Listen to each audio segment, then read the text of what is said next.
나무지장보살, 나무지장보살, 나무지장보살 마살. 오늘 양력으로 12월 12일 일요일입니다. 첫눈이 올해 들어서 처음으로 이렇게 아름답게 한방눈이 펑펑 내리는 걸 본 것 같아요. 이러한 인연 공덕으로 오늘 첫눈이 오는 날 우리가 점찰선악 업보경 지장보살님의 가피로 해서 여러분들의 업장도 하얀 눈과 같이 전부 순수하고 깨끗하게 소멸되기를 발언합니다. 자, 어제에 이어서 계속해서 목륜 기도하는 방법, 또 그 목륜상을 어떻게 쓰는 건지 그 부분에 대해서 계속해서 말씀을 드리겠어요. 그래, 먼저 지금은 이제 그 목륜을 보기 위해서 기도를 하는 대목인데 불법승 3번님께 기도를 합니다. 그래, 공양을 다 준비해 놓고 기도를 할 때 원컨대 내 몸이 시방의 일체 국토에 두루해져서 일체 3번님이 계신 곳에 여러 가지 광명의 공양구를 써가지고 일체 중생과 함께 평등하게 수지하고 봉헌하여 일체 제불에 법신께 공양하여지이다 하고 이제 공양물들을 올리는 겁니다. 일체 중생은 모든 제불보살님의 법신입니다. 법신은 일체처에 두루합니다. 색신은 우리 이 색신은 다르죠. 다른데 모든 부처님의 색신은 공덕의 몸입니다. 그것은 법신에 응하여 나타나는 것입니다. 우리의 색신은 부처님의 색신과 다르게 부처님의 색신은 공덕의 몸인데 비해서 우리의 색신은 업보의 몸입니다. 이 업으로 받은 몸이기 때문에 사람마다 또 업이 다 다르니까 얼굴이나 생김새도 다 다르죠. 그래서 사리는 부처님께서 열반하신 후에 남기신 연골, 연골이라 그래요. 부처님 당시에 사리가 우리처럼 요새 뭐 동글동글한 것만 사리가 아니고 그 뼈 자체를 연골사리라고 했습니다. 그래서 불상은 흙으로 빚은 것도 있고 나무로 깎아서 조성한 것도 있습니다. 천에다가 그린 그런 탱화 등 부처님 상은 후대 사람들이 공양하고 예경하도록 만들어서 모신 것입니다. 부도는 우리가 이제 여기서 부처님의 부도에도 예경하고 부도에도 공양하고 이런 얘기가 나오거든요. 부도는 탑을 말하는 것이고요. 또 사원이라고도 하며 사원을 옛날에는 정사라고 했습니다. 고요한 곳에 있는 작은 사원을 정사라고 그랬어요. 그런 것들을 모두 부도라고 한다고 큰 스님 말씀하시네요. 그래서 그런 것들은 다 부처님께 공양을 올리는 그런 부도탑, 우리는 큰 스님 탑을 부도라고 그러는데 부도탑이라 하는데 사실은 그런 게 사리탑, 그것이 다 부처님께 공양 올린 탑이었다고 합니다. 그리고 공양 일체 소유 법장, 그러니까 법장이라는 건 이제 경률론 3장을 말하는 것이죠. 그리고 설법처, 법을 설하는 곳, 그런데도 공양을 올리고 공양 일체 현성스 모든 현자와 성자인 승가 대중, 특히 이제 여기서 우리가 공양 올리고 예경하는 대상은 이제 보살 승가를 말하는 겁니다. 보살 승가.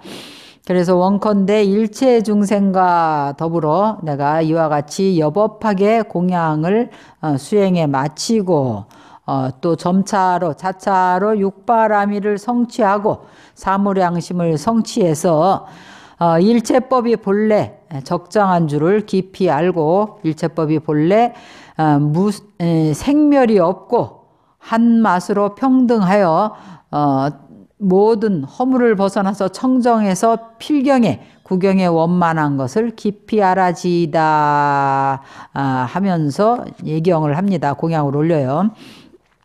사무량심은 바로 자비이사의 네 가지 마음이죠.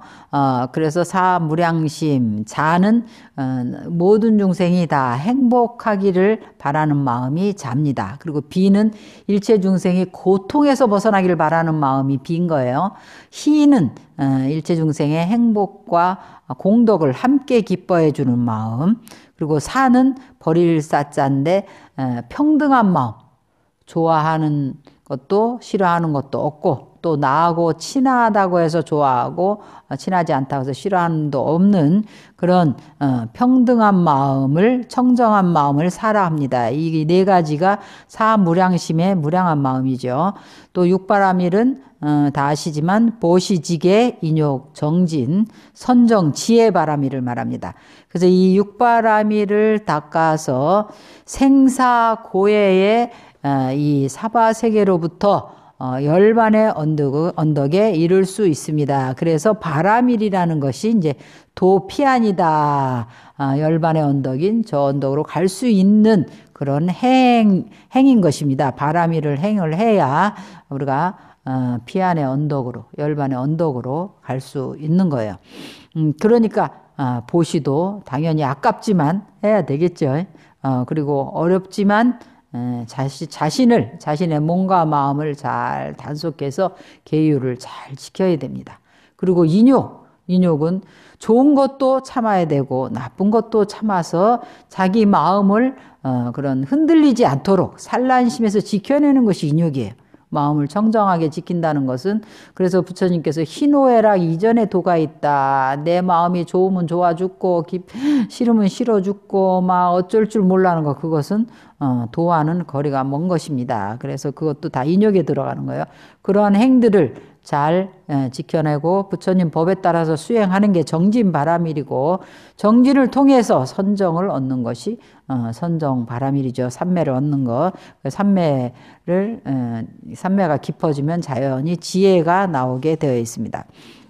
그래서 또 응당이 따로 공양, 나 지장보살 마하사에게 공양을 올려라. 지장보살께서 그렇게 얘기를 하셨어요.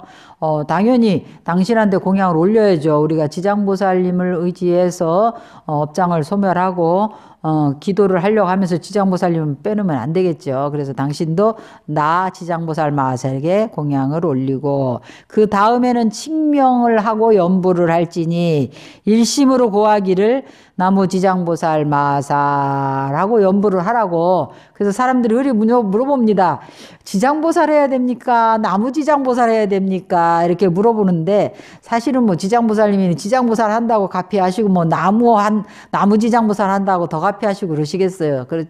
시간, 자신의 여건에 따라서 시간이 없으신 분들은 그냥 지장보살 하셔도 되겠지만, 나무라는 뜻은 지장보살님께 귀합니다. 우리도 존경어가 길수록 공경어잖아. 존경어. 그래서 한국말이 굉장히 깁니다.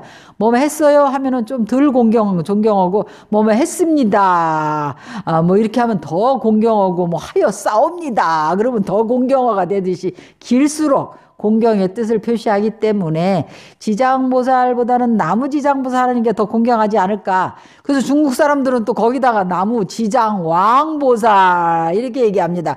그래서 왜 그 사람들이 지장보살을 꼭 지장왕보살 그렇게 할까 생각을 해보니까 그게 이제 지장보살님이, 그 사람들은 우리 한국의 신라 왕자 김교각 스님이 지장보살로 성취해서 지장보살이 됐다고 생각을 해요. 그래서 김교각 스님이 신라의 왕자였기 때문에 그래서 왕이라 한 게 아닌가, 저 나름대로 그렇게 해석을 했습니다. 그 사람들 꼭 나무 지장 왕보살, 나무 지장 왕보살 이렇게 꼭 왕자를 붙이거든요. 그래서 그만큼 더 공경한다는 뜻을 표현을 하다 보니까 하나라도, 한 글자라도 더 넣어서 하는 게 아닌가. 그래서 나무를, 지장보살보다는 나무를 넣는 것이 더 공경의 뜻이 되지 않겠나, 이런 생각이 듭니다. 그래가지고 이렇게 칭명하기를 1000번이 될 때까지 하라 그랬었어요. 그래서 우리가 점찰 참법 기도를 하게 되면 마지막에 나무 지장보살을 1000번을 염해야 됩니다. 그래서 1000번을 염해 마치고는 이렇게 말을 하되, 지장보살 마하사리시여 대자 대비로서 오직 원컨대 나와 일체 중생을 혼염하소서. 그리고 속히 모든 업장을 없애주시고 청정한 신심을 증장케 하소서. 그래서 하여금 내가 지금 이 관하는 바 모든 것이 여실하게 상응하게 하소서. 이게 상응이 안 되면 소용없어요. 그리고 사람과 사람 사이도 마음이 안 통하면 그 정말 어려운 겁니다. 마음이 통해야 더군다나 우리가 부처님 법인 진리를 받아서 그 진리를 통해서 생사해서 해탈하고 깨달음을 성취하고 성불하고자 하는데 마음이 안 통하면 어떻게 그 법을 주고받을 수 있겠어요. 그래서 이심 전심이라 이래 하는데 그래서 여법하게 상응하는 게 실답게 상응하는 것이 중요하겠죠. 그래서 실답게 상응케 하소서 하고 기도를 하고 이렇게 말을 마치고 손에 목륜을 들고 이렇게 청정한 천에다가 목륜을 가지고 이렇게 던져 옆으로 살짝 이렇게 던져가지고 이렇게 굴러갈 수 있게 굴러가야지만 이게 굴러다가 자기 업에 있어 딱 걸려서 딱 보이는 그래서 약간 이렇게 옆으로 굴리라고 그랬어요. 옆으로 굴려서 청정한 이제 천을 위에다가 굴려서 이렇게 스스로 보고자 하는 것을 보고 또 자신도 보고 다른 사람의 내 가족이라든지 친지라든지 뭐 혹은 저희들 같은 경우는 신도도 있겠죠. 그런 사람들이 뭔가를 이제 답답해서 물어오면은 조언을 해줄 수 있도록 볼 수도 있어야 됩니다. 그래서 그렇게 보는 것이 다 이와 같다 했습니다. 삼보님을 공양하고 나서 지장보살님께도 공양해야 합니다. 그리고 나무 지장보살 마하사를 칙명합니다. 왜냐하면 지장보살이 법주이기 때문입니다. 지극한 마음으로 1000번 지장보살 연부를 해서 감응을 구합니다.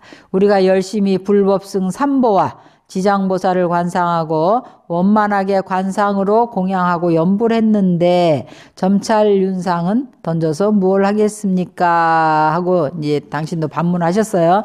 왜냐하면 우리가 말하는 것은 이치적인 진리이지 현상적인 그런 사가 아닙니다. 말은 말일 뿐이고 일은 또 다르다 이 말이에요. 현실은 다르다 이 말이에요. 현실적으로는.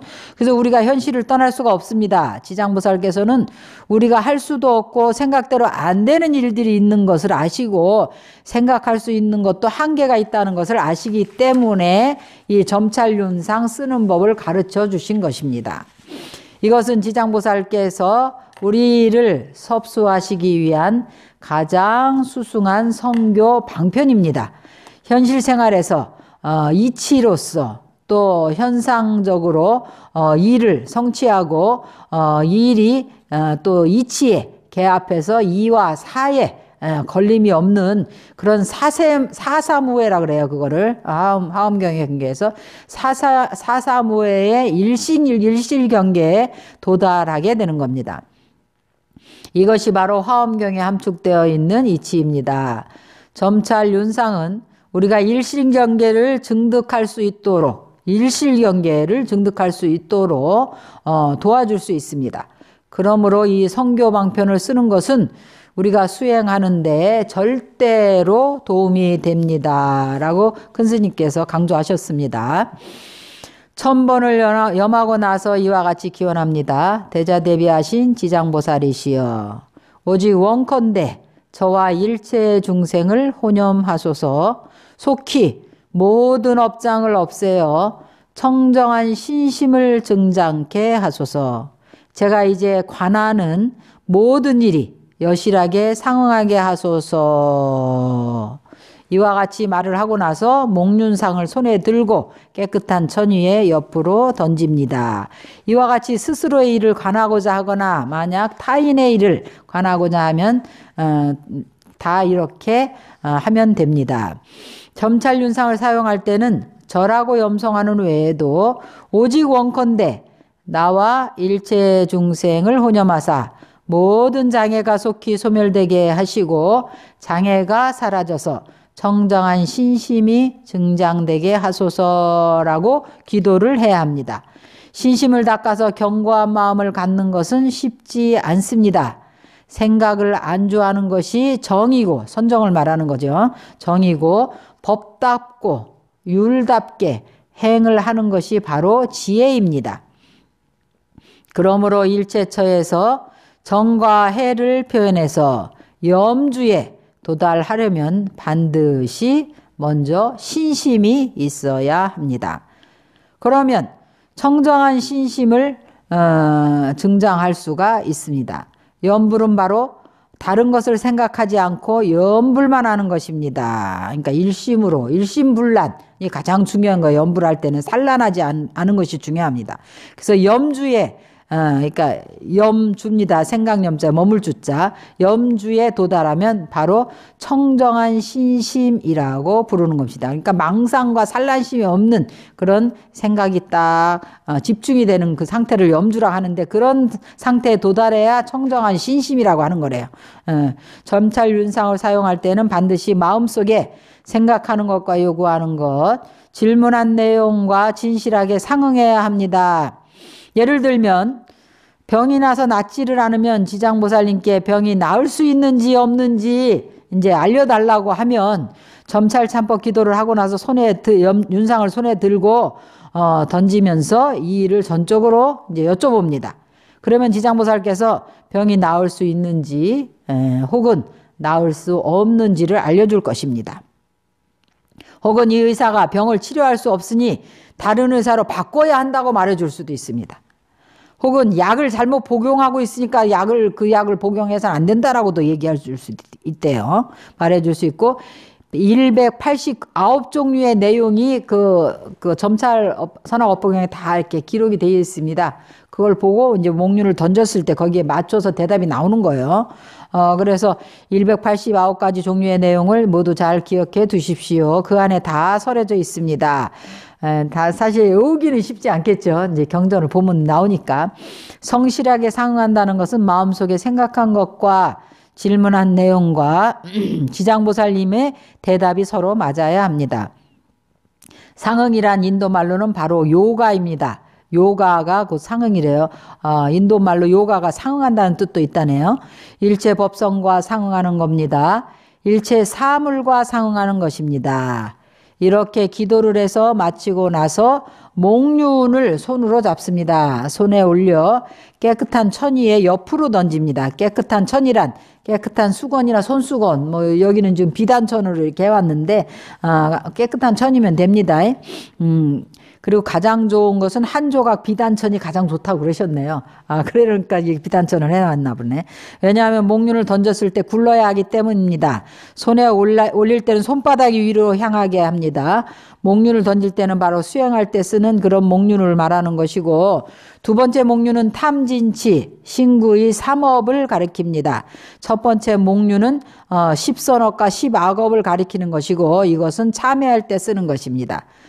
처음으로 참회실에 들어가서 참법 기도를 할 때에는 먼저 첫 번째 목륜, 십선업과 십악업을 보는 첫 번째 목륜을 던져서 보는 겁니다. 그래서 던지고 나서 그 내용을 기록을 해둔대요. 옆에다 이렇게 기록을 해뒀다가 스스로 그 관을 해서 자신이 구하는 일과 상응하는지 안 하는지를 잘 살펴봅니다.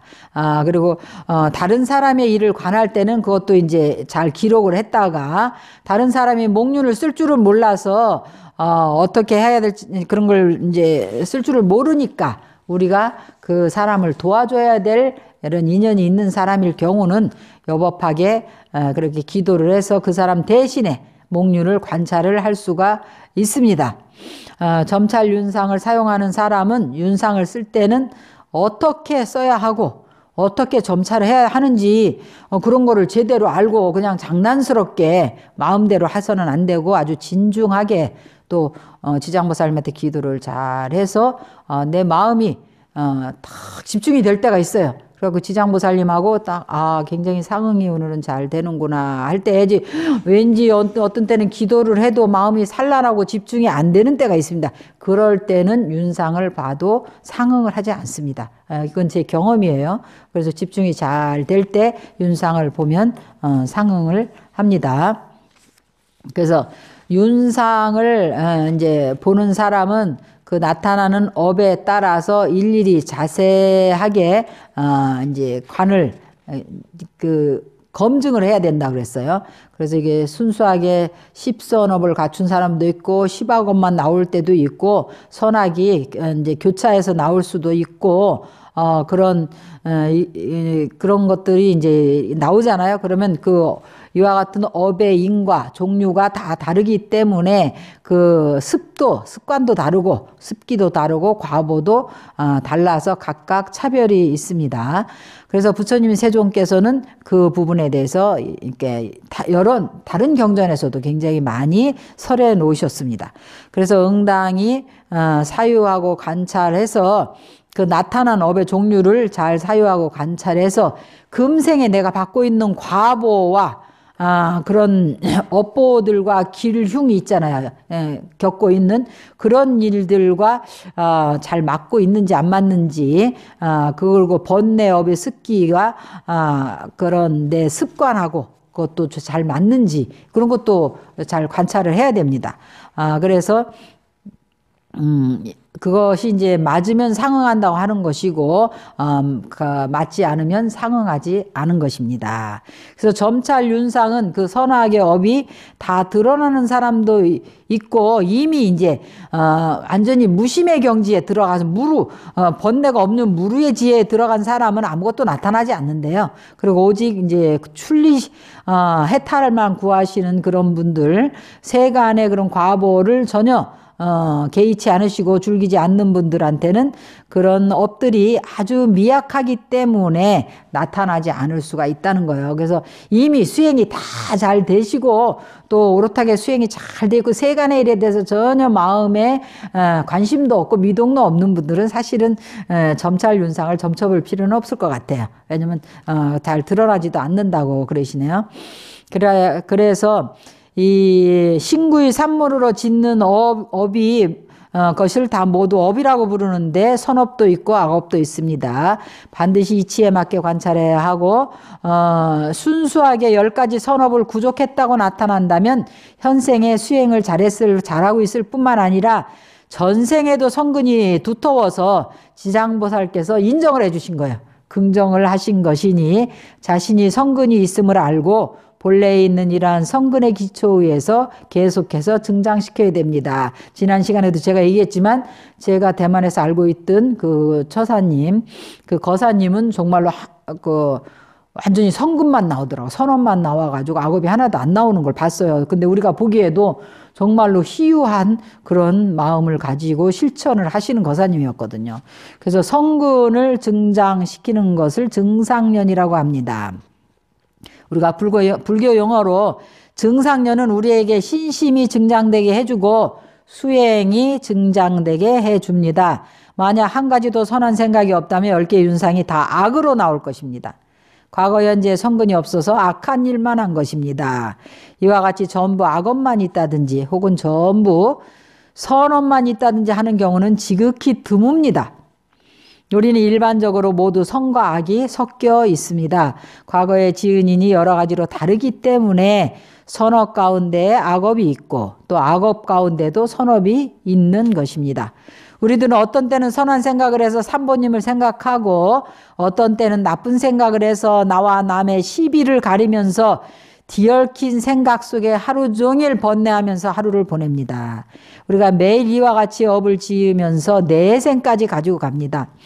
또한 미래의 무량한 생애까지 가지고 갑니다. 또한 습기가 있어서 업과의 인과 외에도 개인의 습기가 남아있는데 그것이 과보보다도 더 무섭습니다. 과보가 다 사라지더라도 습기는 아직 남아있습니다. 예를 들면 살생업이 중한 사람은 전생에 생명을 빚진 업보를 다 갚는다 하더라도 나머지 업보가 남아 있습니다.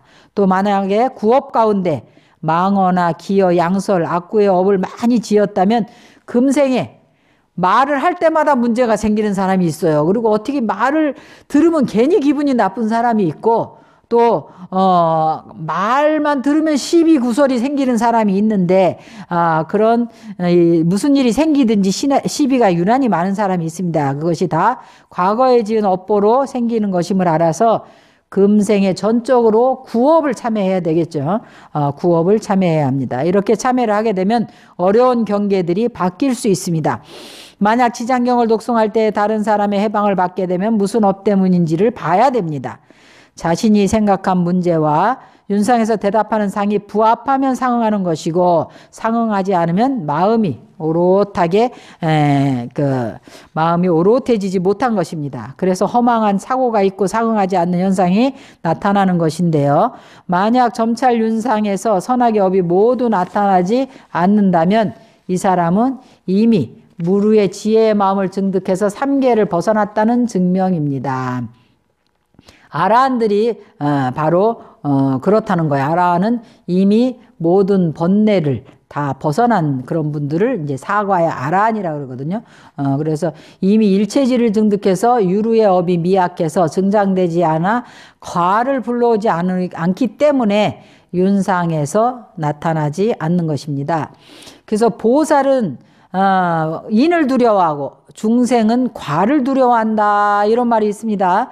보살은 마음속으로 조그만 나쁜 일도 감히 생각하지 않습니다. 왜냐하면 그 인을 짓게 되면 어떠한 과를 불러올지 알기 때문에, 왜냐하면 나쁜 생각도 나쁜 과보를 받게 된다는 것을 알기 때문입니다. 그래서 인을 두려워하고 업을 짓지 않습니다. 보리심을 바란 사람은 생각에 중생의 이익만을 생각합니다. 우리 범부 중생은 그렇지 않습니다. 고통을 당하고 나서야 이미 저지르고 나서 고통을 당할 때 그때 비로소 두려워하고 괴로워한다는 거예요. 고통의 과보가 드러나지 않으면 무슨 말을 들어도 두려워하지 않고 감행을 한다는 거예요. 그래서 예를 들어보자면 그대가 매일같이 개를 범하니 장차 지옥에 떨어질 텐데 몇만 년 동안 고통을 받아야 할 것이다 라는 말을 듣고는 상관없어요. 그때 가서 그때 일은 그때 가서 봅시다. 이렇게 얘기를 합니다. 아무렇지도 않게 말하고는 여전히 업을 짓고 과보가 오기를 기다려서야 그제서야 참회를 합니다. 보살은 일단 마음의 생각이 동하면 잘못을 알고 바로 부처님 앞에 가서 참회를 합니다. 선악의 업이 매우 미약해서 과보를 이끌어내지 못하니 드러나지 않는 것입니다. 범부 중생은 업을 짓고도 깨우치고 참회할 줄 모르기 때문에 그래서 점찰을 할 때 여러 가지 다른 선악의 윤상이 그런 섞여서 나타나는 것입니다. 이 단원은 오늘 강의는 여기까지 하기로 하겠습니다. 성불하십시오.